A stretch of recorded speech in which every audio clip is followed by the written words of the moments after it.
The broadcast is now starting. All attendees are in listen-only mode. Good evening for those of you that have joined. We have about 5 to 6 minutes before we officially get started, but thank you for your efficiency. We've got about 28 people registered for the webinar this evening. It looks like we have about 10 on the line now, so we'll certainly give everyone a few more minutes to join, and we'll start promptly at 6:30. So again, thank you for your promptness in joining us this evening.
Okay, so as promised, I'd like to go ahead and get started promptly at 6:30.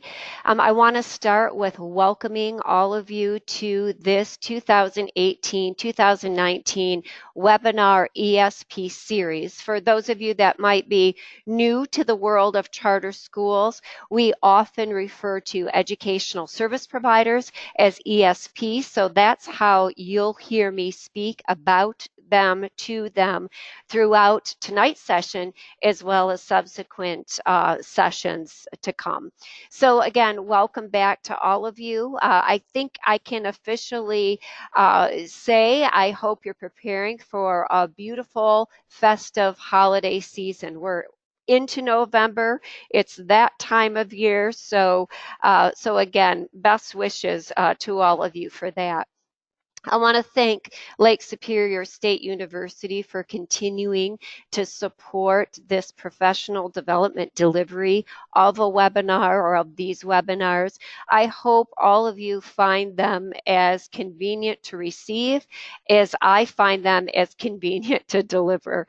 A great way to share a common message to a large group of people as you sit, hopefully in the comfort of your homes and your offices, hopefully enjoying what we have to share with you. So again, thank you, Chris and team who are on the line participating in the webinar this evening for again bringing this webinar professional development series to your authorized boards. We're focusing on, as I indicated, ESPs throughout this three-part series. So tonight we're going to talk about how well are you managing your management agreement or services agreement, whatever you might call it. I will refer to it commonly as management agreement throughout tonight's session and in subsequent sessions. Right around January then, we're going to talk about ESP evaluation. So I think tonight's session will just segue beautifully into that January session on evaluations. And then finally, right around February, we're going to talk about how you might want to think about initiating a request for proposal or RFP process should you ever have an interest in or desire to do that. So that's essentially what this three-part series is going to look like over the course of the next few months. So I just want to share one point with you, emphasize one point before we get into the housekeeping detail and get started with our session this evening. The whole purpose behind this series is to really help strengthen the relationship between boards and their ESPs by encouraging healthy, communicative, transparent dialogue around expectations and outcomes. It's no way intended to create any kind of division between the two bodies. It's not intended for you to, after you listen to tonight's session, for example, to go back to the board table and say to your ESPs, well, LSSU or Angie told me to do X, Y, and Z. It's simply to really help, as I indicated, strengthen that relationship through healthy, critical, important, and relevant dialogue. So that's really what this series is intended to do. Housekeeping detail, as I always like to share, as with past webinar sessions, this one too is being recorded. We like to turn these around in relative short order. So we're hopeful that we will have this session posted on Lake State's website and or its YouTube channel within the next few days for your future use and reference, and more importantly, for the future use and reference of your board colleagues that were unable to participate this evening. And again, just as with past webinars, there are multiple ways you can engage in discussion. I know sometimes it's not as comfortable to do during a webinar session, but I certainly want to continue to encourage questions, comments, thoughts. I think particularly through this series, because I'm anticipating that even if you don't share them, you'll have many questions, comments, and thoughts. So please use your questions pane, use your hand icon. If you are just participating by audio, unmute yourself, ask your questions, share your thoughts, share your comments. I will consciously stop talking periodically to invite questions, thoughts, and comments along the way as well. And then finally, one final thought before we get into the session. You probably noticed that this series is intended to last 90 minutes versus the 60 minutes that the last series lasted. And that's simply due to the nature of the subject and anticipating more questions, more thoughts, and more comments. I'm not sure that every session will go the full 90 minutes, but we certainly wanted to provide for that should indeed it be necessary. So as they say, without further ado, I'll advance the slide. Before I do that, Chris Oshowski is on the line, so I'm going to invite him to share any thoughts relative to what I just shared with you. So I will unmute Chris and allow him to do that. Chris, can you hear me? Yes, I can. Thanks, Angie. Just wanted to thank everybody for attending. As Angie mentioned, this is a three-part series. Last year, I'm sure some of you remember, we had 5 different webinars. We decided to be a little bit more strategic this year, focusing on ESPs and the variety of topics that Angie discussed. If any boards have suggestions or topics for upcoming years, please feel free to share with your field reps or the CSO. And we are also looking at a PD weekend up at Lake Superior State at the end of July. We are really hopeful that we can get a large amount of participation so we can move forward with that. Again, our field reps and our office will be sending out information. So if anybody has any questions throughout the year, please feel free to reach out to us. Great. Thank you, Chris. And again, as we've done in the past, as I move along, I'll certainly further invite LSSU input, or certainly Chris and team. I think Brooke is on the line, Julie's on the line. If any of you have anything to add, I am watching my open pane closely, so feel free to add your thoughts and suggestive comments as well.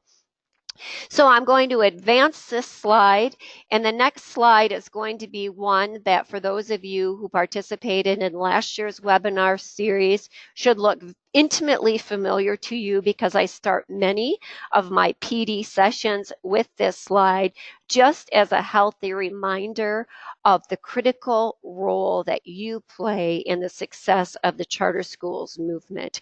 You are, as the board of directors, the highest level of leadership over the schools for which you govern. I know it's easy to lose sight of that, particularly if indeed you have an ESP relationship where you've delegated some of those administrative responsibilities to your ESP. It doesn't matter how you've structurally organized yourselves.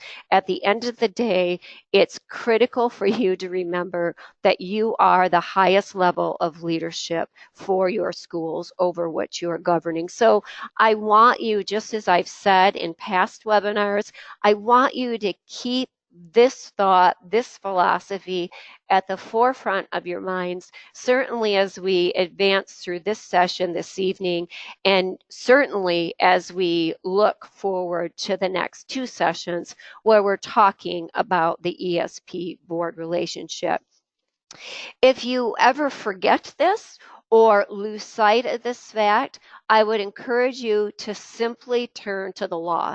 One of the opening provisions in the revised school code that speaks to public school academies is about you, is about your role as a board. And you can see on this slide what the law suggests in section 380.502 subsection 1, that a charter school or public school academy shall be organized and administered by you as a board of directors in accordance with the law, in accordance with your adopted bylaws, in accordance with your charter performance contract, in accordance with all those documents you're expected to follow as the governing body for your school. So one of the opening provisions, it should give you a sense of the level of importance that you play in the success of charter schools.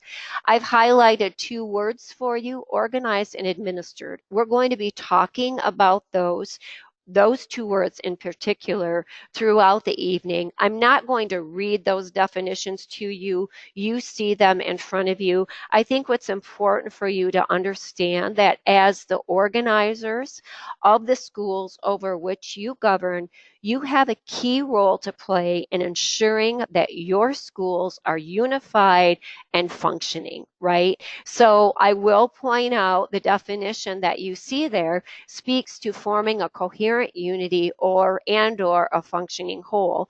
Your role then as a board is to ensure that this is happening. And oftentimes you ensure that by following the executive role that your management plays at its administering at the schools over which you govern. So that's the second part of the provision, right? The administer part. To administer, to manage or supervise the execution, use, or conduct of. And many of you, the majority of you, administer and satisfy this administrative function by outsourcing that administrative role to a third-party provider or an ESP. Or if you don't have an ESP, you've still delegated that administrative function to an effective, qualified, quality school leader. So you're still satisfying that role through that relationship. And then certainly as you've organized, as you've administered, your final and most important role then is to govern, right? And to govern, I love this definition that Merriam-Webster shares, to exercise continuous sovereign authority over it. It sounds very, very important, which it is. Of course, we're not talking about the sovereign authority of royalty or a king or queen. We're talking about a preeminent authority that has been granted to you by the enabling legislation, right? We're talking about your role as governors to conduct the policy and actions and affairs of the school over which you are governing, to rule over by the right of authority that's been given to you by legislation. So again, to organize, to administer, to govern, those are 3 key pieces that we're going to be talking about this evening. And to do that, you've largely relied on this schematic, right? And we've talked about this in the past. So if you look at this graphic in front of you, the inputs and outputs are really all about the organizing and the administering, aren't they? So when you engage the services of an ESP, you've largely hired them to resource the academy. So to help organize it by providing those inputs, by ensuring that the inputs that they're providing, the resources that they're providing are going to help effectuate that unified, coherent, functional public school. The expectation, as I said in the past, is that they're going to deliver on those resources, that through an effective administration, right, through effective execution of the management agreement, which we're going to talk about here shortly, they're going to deliver on those resources. And then, as I've shared in the past, you want to be certain as the board that the inputs and the outputs are impacting change because they're effective. So in large part, the board is not concerned consistently with inputs because you've delegated that responsibility. You're concerned slightly with outputs. You're concerned significantly with outcomes. So as we continue to talk about the relationship between the ESP, the board, the charter contract, and the management agreement, we need to be able to understand these critical components. and you in particular need to understand your critical role in engaging in dialogue around the inputs and outputs that lead you to outcomes-based decision making. So that's what we're talking about this evening when we talk about inputs, outputs, and outcomes.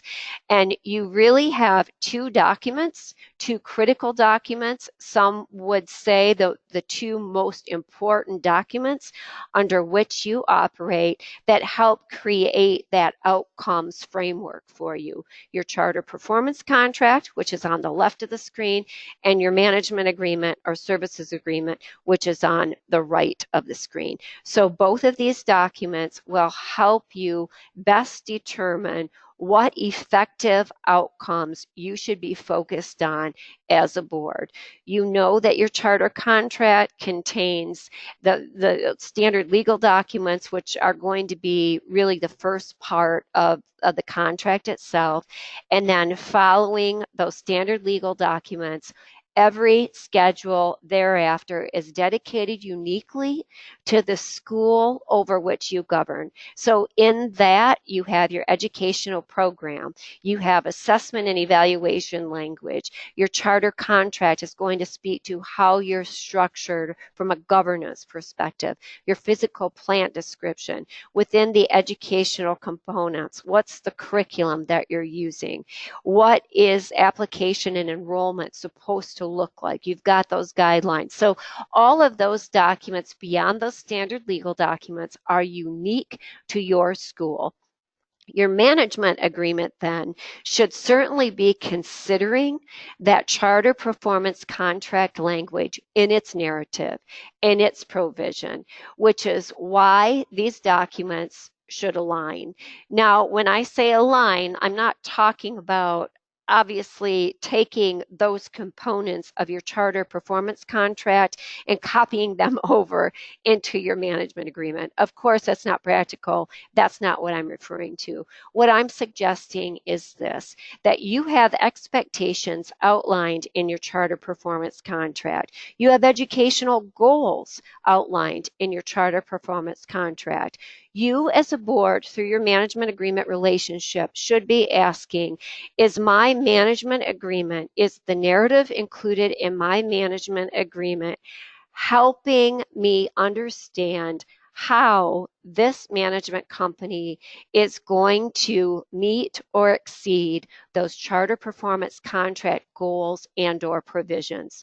So from, again, this point forward, we're going to talk about what that might look like. So alignment is key, and I'm not naive to think that this is happening across the board. I know that it's not always happening, but it's certainly a critical consideration for you to think about is that alignment piece.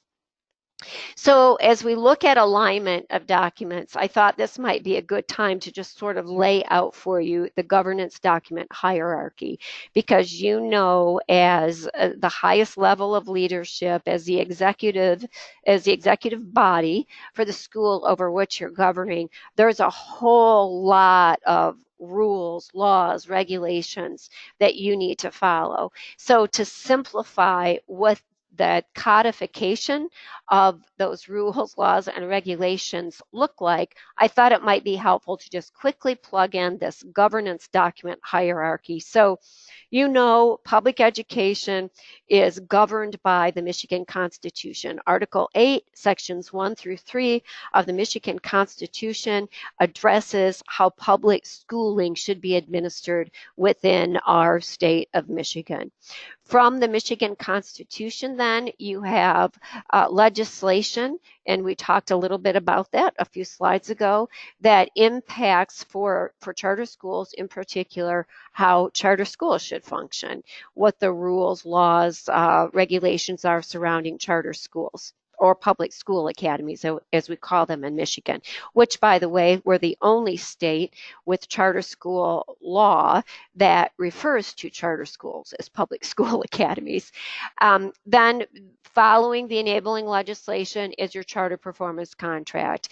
And in your charter performance contract, of course, there's bylaws, there's policy reference, there's laws governing nonprofit entities, just to name a few of those sort of legal pieces that are somehow incorporated either into your charter contract as schedules or in the narrative of the terms and conditions of your charter contract. So certainly everything covered by law should be incorporated into your charter contract somehow. Now, that's not to say that every law is specified in your charter contract. It is to say throughout your contract where necessary, there's reference to laws, regulations, policies, rules that you need to follow as a public school academy, as a public school academy board.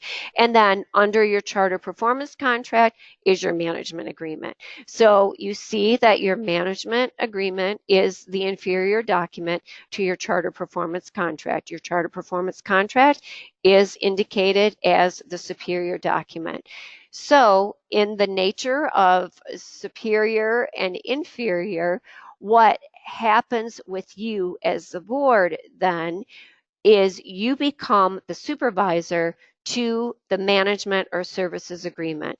You've executed the charter performance contract with the authorizer. So in that charter performance contract, by signing it as board presidents, it's typically the board president with the governing body, by the way, of the authorizing body, you've promised to do certain things, right? So obviously in that promise, then you've, just as we talked about, you've outsourced some of the execution of those promises to a management company.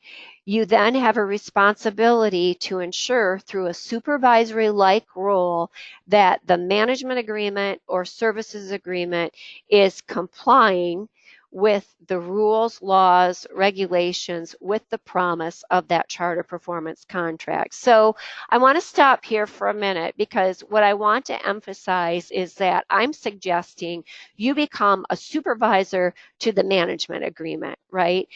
I would say you become supervisors to the management company, but I imagine just by saying that you're getting some sort of awkward, nauseous feeling deep in your gut because that doesn't appeal to you. And you know what that might look like in practice. So if we talk about your supervisory role to the management agreement, I think that's a little easier to get your head and heart around and obviously aligns with this session as we talk about how well are you managing your management agreement. So that supervisory role, much like an employer-employee, but again, the nature of the role is supervisory to the actual management agreement itself. So I'm going to take a break. I'm going to pause here for a minute and ask if anybody has any questions, comments, thoughts to share up to this point.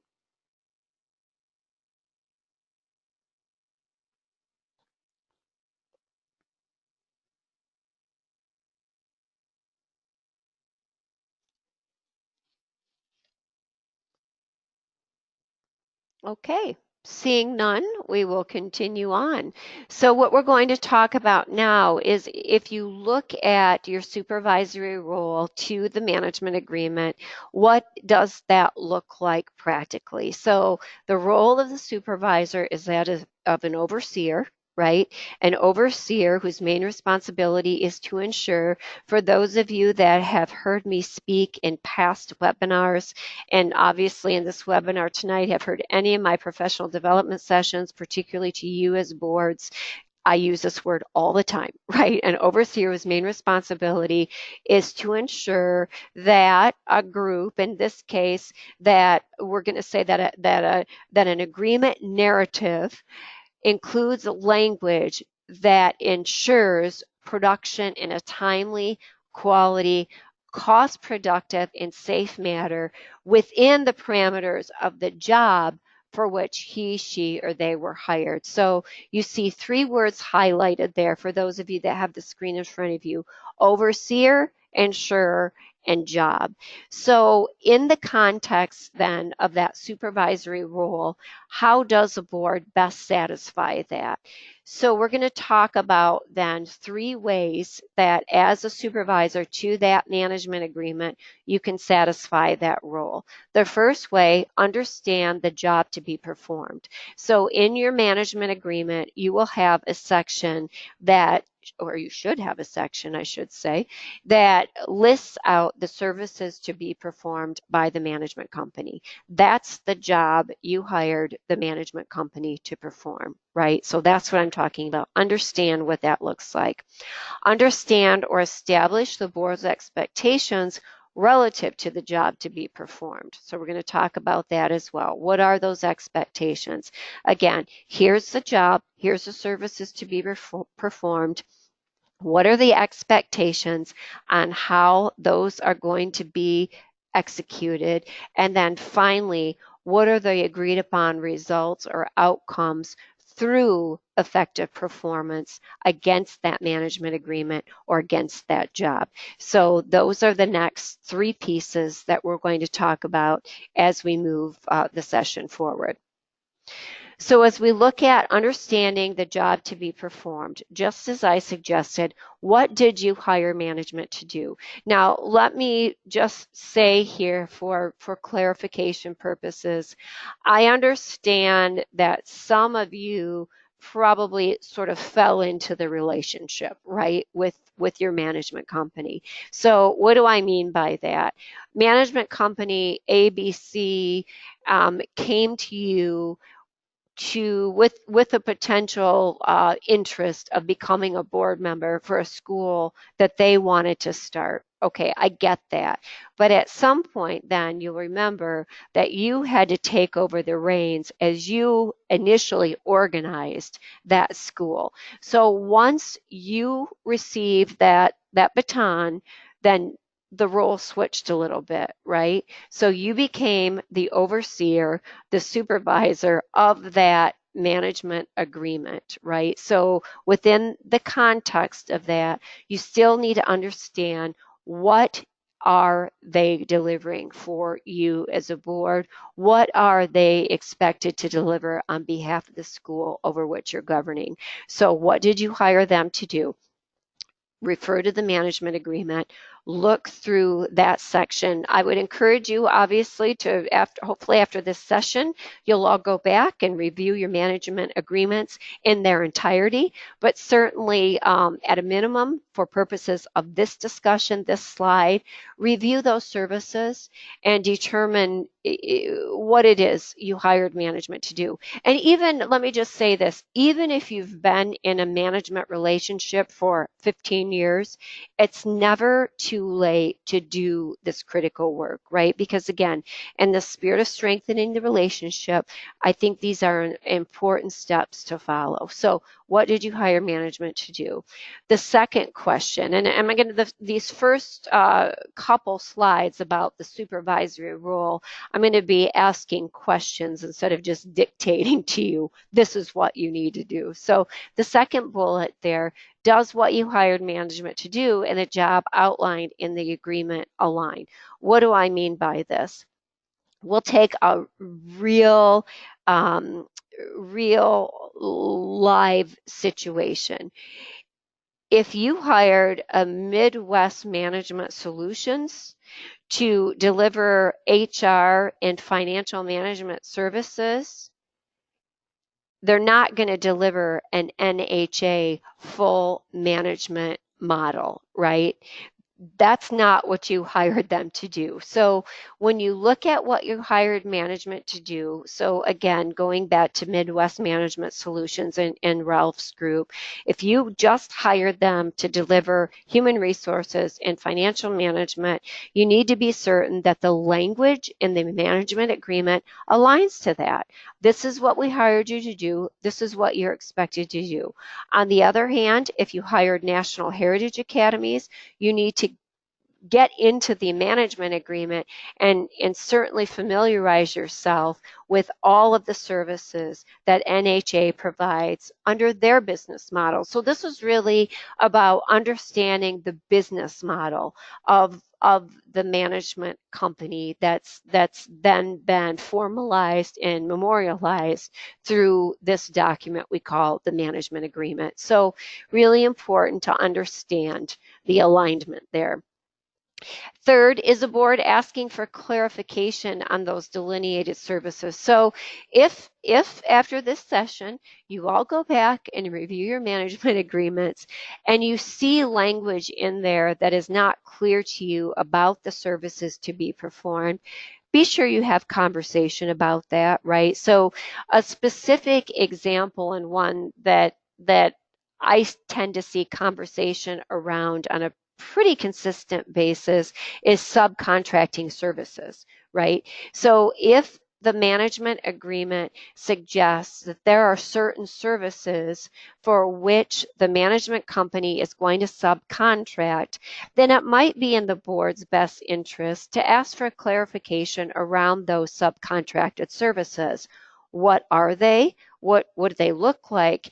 And how do those subcontracted services impact the fee that we're paying you? So how do those subcontractors get paid for their work? So a couple of pieces to understand. And I think a common subcontracted service is special education. Some of you that have engaged a full management model probably have seen this, where your management company has outsourced those special ed services, or if they don't have the authority through the agreement, perhaps you've even outsourced those special ed services. But regardless, be clear on that, because what you don't want to encounter is thinking that management is delivering those services and then scratching your head as to why someone is presenting at your board meeting monthly on special education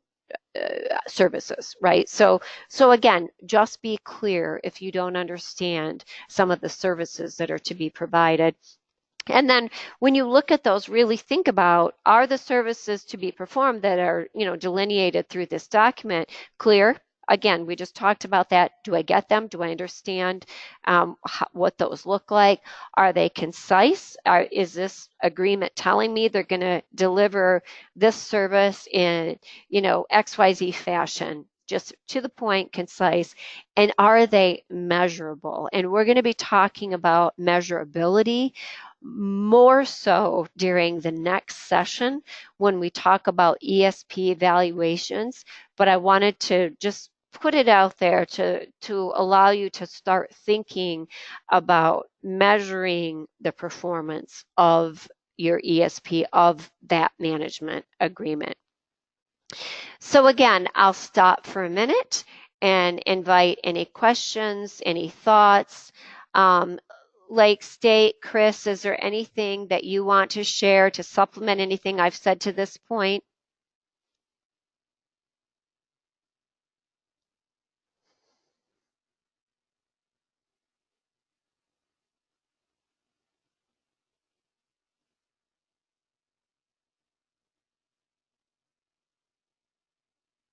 Okay. I don't see anyone wanting to comment. I don't see any hands up or any comments to be shared. So again, go ahead. Sorry, Chris. Sorry, Angie. That's okay. I was muted. Yeah, no problem. I wanted to mention that we also have a pretty good deal of our information on our website. An example would be our ESP policies, which many academies utilized when they go through reauthorization. But again, a good document as you start looking at your management agreement, and if there's any changes that need to be made, or you want to look at other examples, or just strong policies in general, it's a good place to start. I'd also just ask any of the boards, and I know Julie's been pretty involved with getting to some boards and talking about the academics, but again, the educational goals that are in your contract, it would be nice for them to align with the management agreements. So, those outputs are very clear. Good. Thank you, Chris. Julie, I see you have your hand up. Did you want to add something there? Oh, yes, please. Oh, Yep. Can you hear me? Yep, sure can. Go right ahead. Oh, Julie, are you there? Oh, can you hear me? Yep, I sure can.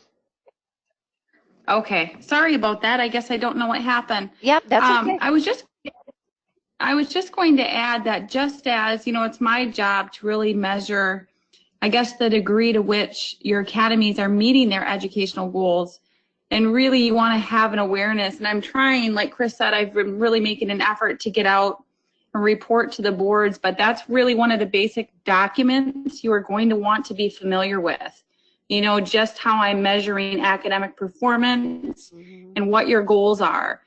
You can, in fact, hold the management company or ESP accountable to reporting to you really the progress that's being made towards that, and not just from us as an authorizer to report that. Great. Thanks, Julie. That's really helpful. No problem. Yeah, perfect. Very good. And I'll just wait a minute, offer again an opportunity for any of you others on the line to ask questions or share comments as well.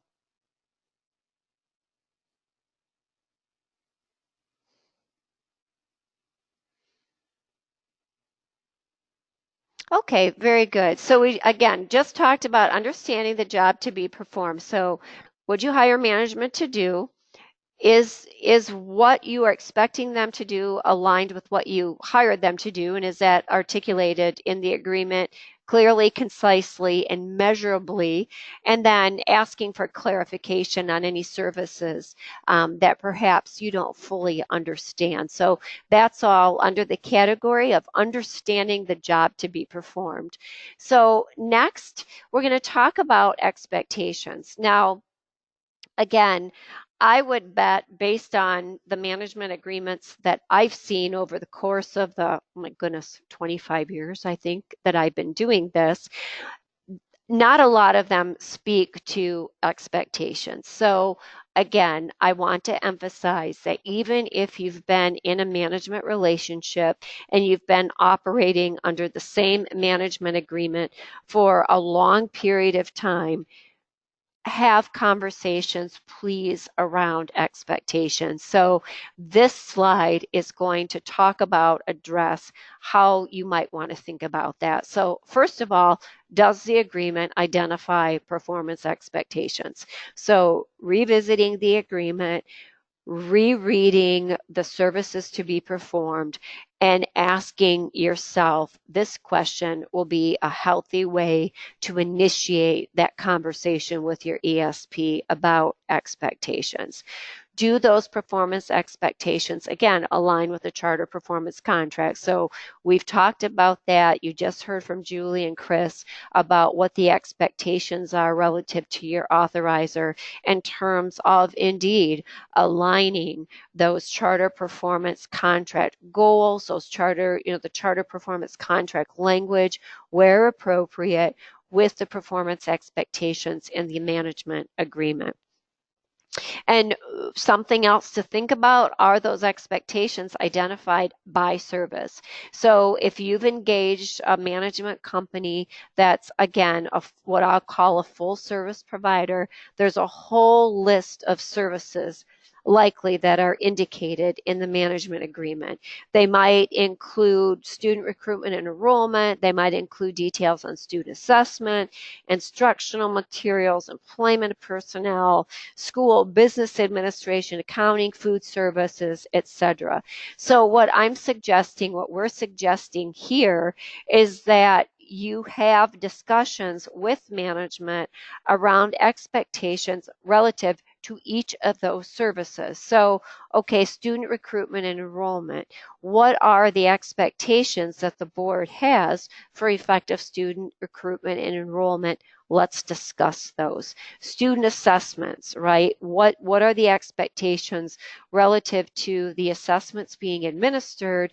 And then the next slide, we're going to discuss outcomes. Instructional materials, what are the expectations there? So you get the picture. You see what I'm trying to suggest here, expectations around each of the services.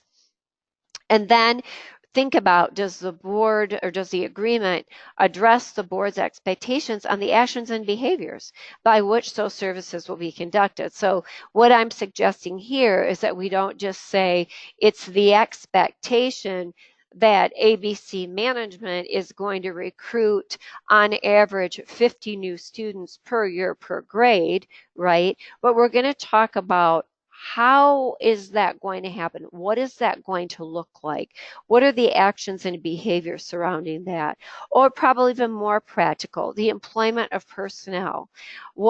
How are you speaking to these folks? Now, again, you don't want to get into those micromanaging details because you've delegated that responsibility. These management companies, as we've determined, have a business model that they're going to follow. But I think the important part is to remember that because you've engaged their services through that management agreement, they're representing you. They're representing the board. So by what actions and behaviors do you want them to carry out those functions? What do those expectations look like? Have conversation around that, around how those services will be conducted. And then lastly, document those expectations of board and management. So be certain that there are documented expectations around those. So again, understand and or establish the expectations relative to the job to be performed. Determine if the management agreement currently identifies performance expectations. Determine if it does include performance expectations. Are those aligned with the charter performance contract? Are they identified by service? Do we need to have discussions about actions and behaviors relative to those expectations? And are we documenting those? Let's do that. So again, never too late. I can't emphasize that enough to have these conversations with management around these expectations. So I'm going to ask you, and this is again a little challenging because of the webinar, but I would like to know how many boards have engaged management companies that have developed management agreements that do include performance expectations. So if you want to just use your hand icon, if you want to include thoughts, questions, comments in the questions pane, do that. But I would be curious to know if any of you have these included in your agreements, and then maybe talk a little bit about what those look like. So I'll just give you a minute to respond to that.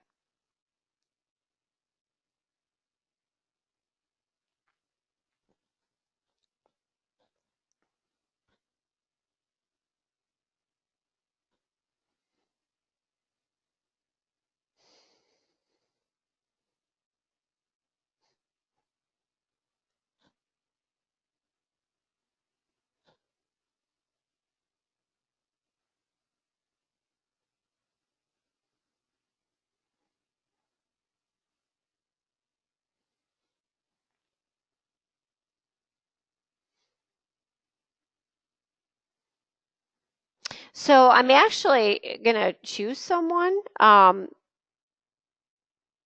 maybe speak to this. Peter, I see you're on the call. I know that you and I hope you don't mind my sharing this. We've had conversations around this. Do you have anything to offer relative to this notion of expectations and or job to be performed just in general by management?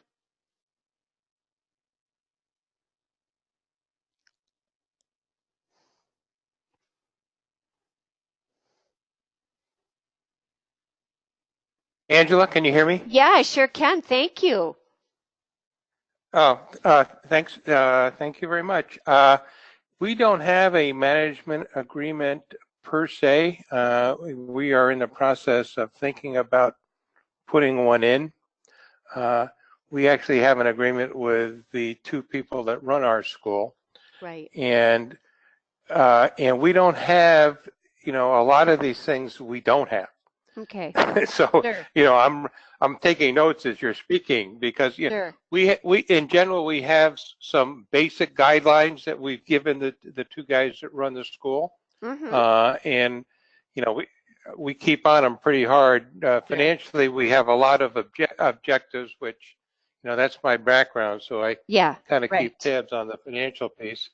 And we're into a new agreement with Wayne on putting in some new programs, and they have a lot of this stuff in their proposal that we just signed. So we have these, but they're in all different formats. Sure. So what my objective would be is to get develop some kind of a dashboard that has these things on it, so we can look at them on a monthly and quarterly basis. Yeah, good. Thank you, Peter. And that's a good point, because as I think I mentioned when we first began this session this evening, we're talking about management agreements, but we're also talking about expectations and outcomes based on who's executing, right, at the school level. So even if it's not a management agreement in place, you still as a board are holding someone accountable to achieve the desired results, right, to achieve the outcomes that the board desires. Right, that's right. Yep. So whatever that looks like for you. But Peter, you also made me think about something else. For those of you that are on the line that use the National Charter Schools Institute's board policies and administrative guidelines, I don't know how many of you, I haven't looked, but I'm just offering this. Those administrative guidelines are just that. They're guidelines on how the board is seeing administration carry out these services, these expectations relative to board policy. So as you're thinking about the expectations relative to the job to be performed, and if you have the Institute's administrative guidelines in place, that just might be a good resource for you to use as you're thinking through some of what we're sharing tonight. So thank you, Peter. When you talked about that, it just reminded me to kind of think through that. So just consider those as another resource. Thank you. Thank you.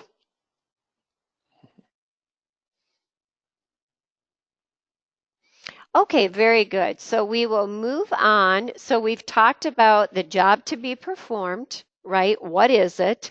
And we've talked about the expectations relative to the job to be performed. So the third piece and final piece, we actually might finish this webinar a little before the allotted time, which I don't think anyone will complain about that, is understanding or establishing those agreed upon results. So again, wouldn't be surprised if you don't have these included in your management agreement to date, but also would encourage you to engage in conversation around them, even in a long-standing relationship. So that's the first bullet, right?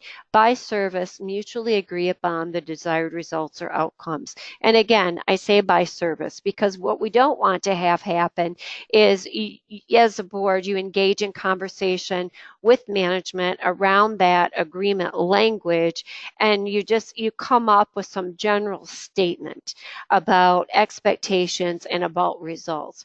What we want to be certain of is for each of those services identified that, just like the expectations we talked about in the previous slide, you're also talking about results or outcomes expected relative to a job well performed, right? So I think what we need to think about throughout this conversation is, although I want to be careful, just as I suggested, about the supervisor relationship to the management agreement versus the management company, I still want to parallel the relationship to an employer-employee, right? So think about your own position in the businesses where you work. If you are an employee under the direction of a leader or an employer, right, you wouldn't want to just go into your job and perform to the job description. Because what happens, it becomes just a checklist exercise, right? At the end of each day, you're looking at your job description, you're functioning in that capacity, and you're just checking off everything you did that day, right? Those are basically the inputs and outputs, right? So that's not satisfying long term. You need to know as an employee, how well am I doing, right? And how do I know how well I'm doing if I don't have anything guiding that for me? If I don't have any goals, if I don't have any ultimate results or expectations or outcomes to work toward, I'm not going to know that. And that is not a fair environment for me to work in. And I would say the same thing about the board management relationship, right? If you are just allowing, as a board, management to just function through that management agreement and perform those services that are identified without having any real sense of what you expect, and then have any real sense to them what they should perform to, how satisfying is that for them in that relationship, right? So again, just think about this mentally as you move through these exercises in that way, in that capacity, in that sort of employer-employee kind of role, right? Everybody needs something to work toward. Everybody needs to understand what the goal is. Everybody needs to understand, where's the bar? Where am I trying to go with this work? Through all of these inputs, through all of this hard work, what am I ultimately trying to attain, right? And again, you can use your charter performance contract to help discover that. So I would encourage that. So again, that was a really long explanation to that first bullet. By service, mutually agree upon desired results, outcomes. Second, be certain the desired results, outcomes are clear, concise, and measurable. And we talked about this. Julie touched upon this a little bit when she spoke earlier. It's, measurability is a little bit of a challenging dialogue. I think especially in this relationship, but it's really critical. And as I mentioned earlier, it becomes really critical when you start evaluating management and you start evaluating that relationship. You're going to evaluate management. You're going to build that criteria of an evaluation instrument to those services to be performed, right?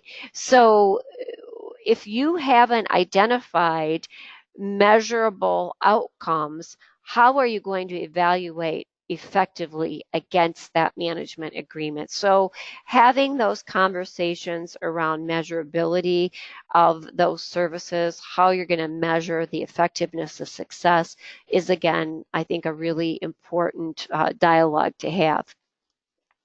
And then through all of this, and I'm probably going to invite Chris to speak to this, what I would suggest is don't think about, once you have these conversations, rebuilding your management agreement.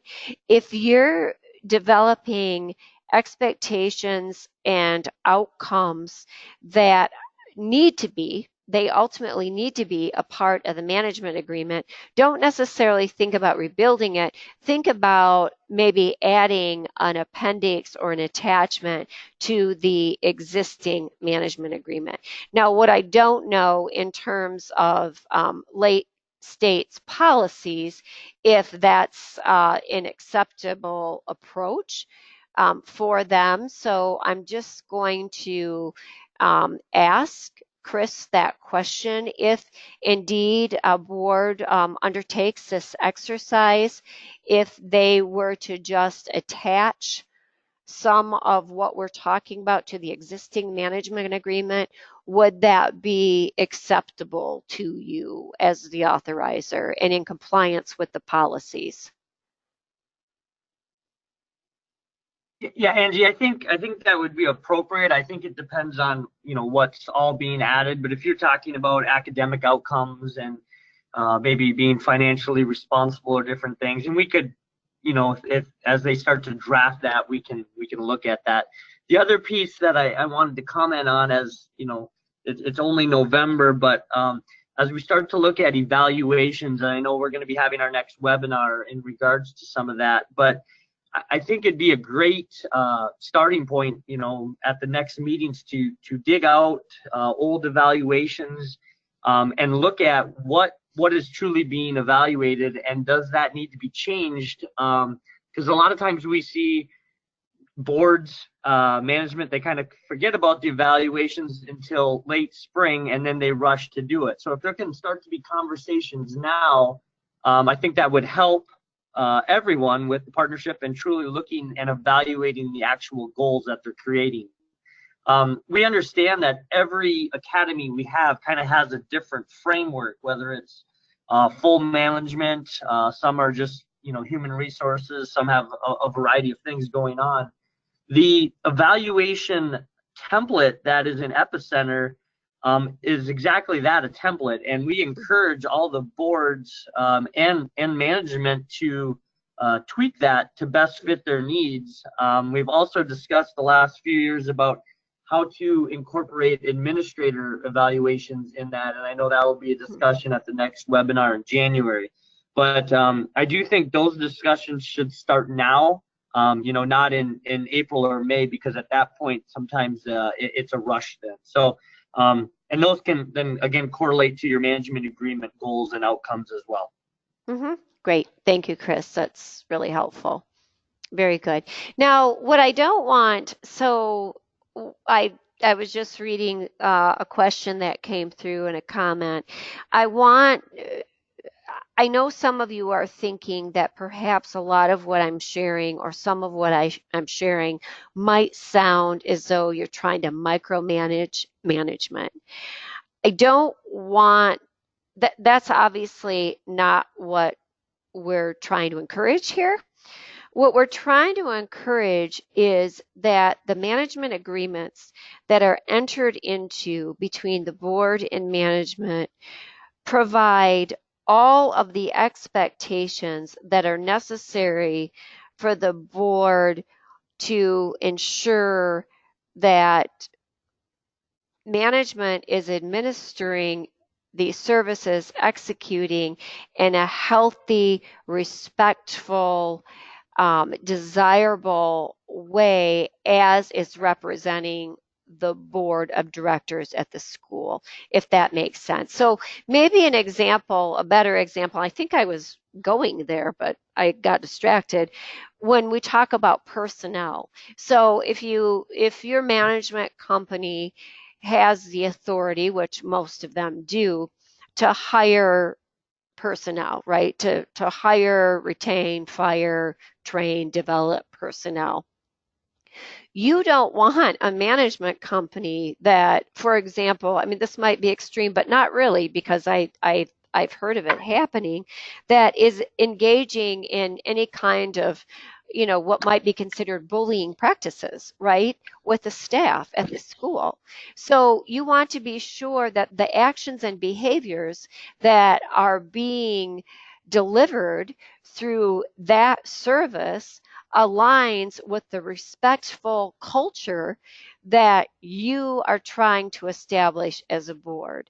Anything inconsistent with that shouldn't be acceptable to you as a board of directors, as the highest level of leadership. So it's not, none of this is intended to micromanage. What it's intended to do is really to make your jobs as the board of directors and your role of ensuring and holding management accountable through that agreement much easier, much more clear, much more precise. The only way you can get to that is if you document through a formal agreement what those expectations are. So I hope that's a little more clear than maybe what you were thinking previously. We don't encourage micromanagement. I certainly don't encourage micromanagement, but I also believe that when the board hires management, there are a whole lot of expectations that are thought about mentally, but not articulated verbally. We're trying to get away from that and be certain that all the expectations are formalized through this really critical management agreement. So hopefully that brings some clarity to that piece. So again, I think we're on bullet 3, attaching that documented performance results to service management. And then using those results, then those documented results to guide board meeting discussion. So think about what your board meetings might look like now, which I've been to a few. So generally speaking, the management, either through the management report or through a leadership report, they're just sharing a lot of stuff with you, right? And some of that stuff is inputs based, right? Inputs based. Hopefully there's some outputs discussion. Hopefully you as the board are using the inputs and outputs discussion to, as I mentioned earlier, get to those outcomes based conversations. But if you have a management agreement that's absolutely clear about expectations and results, all of a sudden you can start governing to that in your board meetings. So, what does that look like? Maybe your board meeting agenda, instead of, where it included management discussion, now includes really specific details about,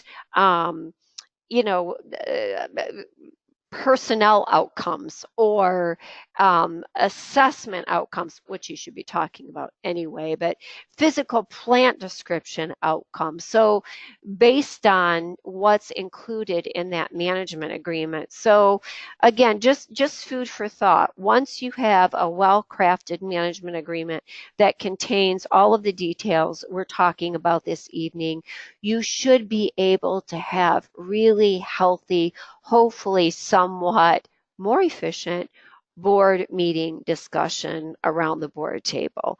Hopefully that makes sense to you. And then finally, the last slide, as we talked about, from these practices, you can then formally evaluate management through a well-defined, well-constructed evaluation process. So I'm happy to hear that Lake State has a template for you to use. Again, if we're really looking at alignment with and between the management agreement and the charter performance contract to your unique environment, I would hope that you would do just as Chris suggested and use that as just a template and modify it to meet your unique needs as a school, as a board.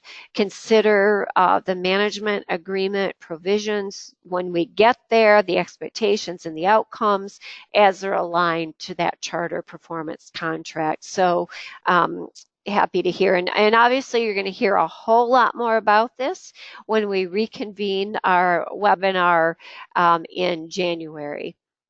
So again, in summary, just 3 quick points to add. Get acquainted with your management agreement or any agreement that you have in place that speaks to those administrative expectations. Use those board meetings then to discuss the services and corresponding outcomes and results, and then evaluate management formally, which I've said a few times now we're going to talk about the next session. So didn't quite go an hour and a half tonight, but I think it covered all of our bases as we conclude. I'm just looking at the questions pane one more time to just see what we have. Okay, very good. So I'll just open it up. Any final thoughts, any final questions, any final comments that any of you would like to share, please feel free to do so. Again, either through the questions pane or through your hand icon or through your phone, your audio, whichever you prefer. Angie, if I could just add, wanted to, again, thank everyone for attending. And if there's anything the CSO can do to assist, please let us know, whether that's sharing more information with your board, assisting or sharing thoughts on the evaluations. And I know we've discussed with Angie on several occasions, if a specific board needs her to, have a more intimate conversation with a single board, that can be accomplished, Sure. with the partnership LSSU and Angie have together. So please feel free to reach out to us, and your field reps especially, if you have questions. Yeah, very good. Thank you, Chris. And again, thank you all for participating. Have a happy holiday season, and I'm sure we'll send out a reminder as the next webinar date approaches, with a specific date and with more specific details. So, and as Chris mentioned, if there's any follow-up questions, thoughts that you want to share with me, I think all of you have my email address. If you need any materials, maybe something I said tonight, prompted a thought about whether or not I have something that I can share with you, I'm happy to do that. So just email me or call. I'm happy to help in any way that I can. So thank you again for participating, and have a great rest of your evening. Thank you.